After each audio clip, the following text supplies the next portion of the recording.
bermula dengan rasa nak mencuba produk cuba produk dan sendiri dapat kesihatan yang baik. So dekat situ Mami nampak teruja dengan peluang perniagaan tu. So apa boleh tak Su kongsikan sebenarnya apa yang Su nampak dalam bisnes DBE ni? Okay.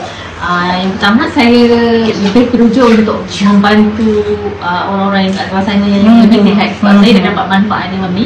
And then lebih suka, maksudnya lebih kepada untuk sharing dengan orang.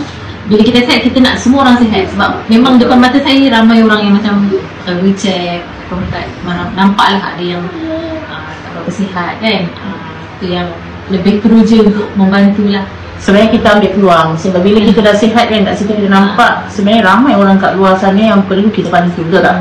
Okey, sebenarnya kalau ikut pada macam perkongsian Su tadi tentang papan impian kan, apa yang Mami nampak tu, kesedihan tu sebenarnya lebih kepada macam sendiri tak ada kebebasan masa. Tapi Su nampak tak dekat sini, bila Su dah menyertai BE, Su nampak tak peluang-peluang banyak sebenarnya, peluang-peluang selain daripada peluang cari income, selain daripada peluang kita membesarkan rangkaian tadi, membantu orang sihat. Sebenarnya apa yang kita nak adalah kebebasan masa, betul tak? Okey. So nampak apa dekat diri tu sebenarnya dari sebelum ni yang teruja? Saya sebelum ni memang habis sekolah tu memang kerja dah. Memang tak ada masa langsung untuk benda-benda lain. Sampai ke tahap sedang kahwin ke, kahwin kita memang susah nak pergi. Sebab memang kalau untuk semua orang tahu, saya memang jaga asal raya memang orang kata lebih daripada 12 jam memang kat situ je duduknya.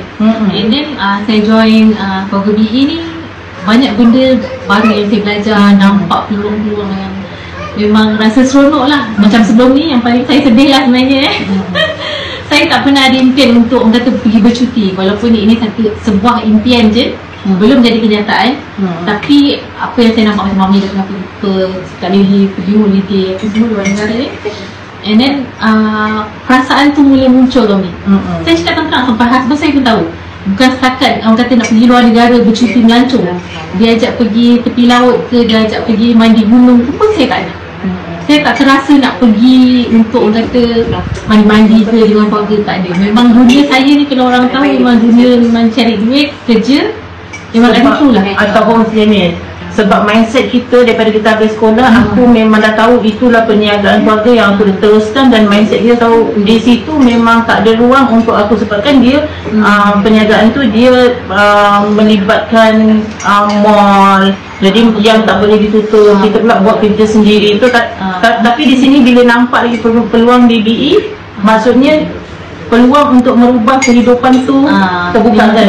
Terbuka. Rasa macam langkah sampai ke tak macam Mami ajak pergi, maksudnya pergi seminar ke, kita rasa lagi semangat, memang teruja nak pergi, nak belajar lagi lebih dalam. So sebenarnya dekat sini apa yang boleh kita cakap, BE ni sebenarnya memang banyak memberi kita ruang untuk merubah kehidupan kita jadi lebih baik, betul tak?